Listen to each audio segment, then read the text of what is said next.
আমি সেই মেয়ে। বিহারের প্রত্যন্ত গ্রামে দিনের আলোয় যা ছায়া মারানো আপনার ধর্মে নিষিদ্ধ, আর রাতের গভীরে যাকে বস্তি থেকে তুলে আনতে পাইক বরকন্দাজ পাঠান আপনি, আর সুসজ্জিত বিছানায় যার জন্য অপেক্ষায় অধীর হয় আপনার রাজকীয় লাম্পট্য, আমি সেই মেয়ে।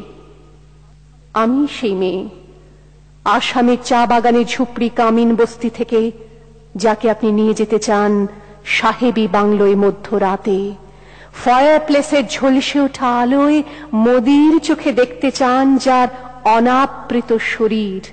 আমি সেই মেয়ে।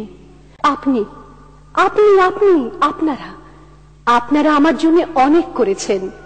সাহিত্যে, কাব্যে, শাস্ত্রে, লোকাচারে আমাকে মা বলে পুজো করেছেন, প্রকৃতি বলে আদিক্ষেতা করেছেন।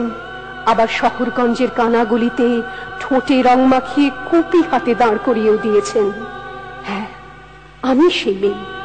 একদিন হয়তো একদিন, হয়তো অন্য কোনো একদিন আমার সমস্ত মিথ্যে পোশাক ছুঁড়ে ফেলে দিয়ে আমি হয়ে উঠবো সেই অসামান্য।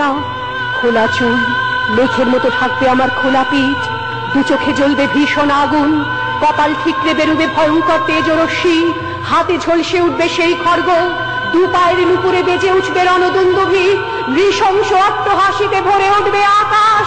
দেবতারাও আতঙ্কে স্তব্ধ হয়ে বলতে থাকবে, বামেক প্রভাং ঘোরাং মুক্তকে সিং চতুর্ভুজাং কালিকাং দক্ষিণাং মুন্ডমালা বিভূষিতাং। বিভৎস দাবানলের মতো আমি এগোতে থাকবো, আর আমার এগিয়ে যাবার পথের দুপাশে মুন্ডহীন অসংখ্য দেহ ছটফট করতে থাকবে।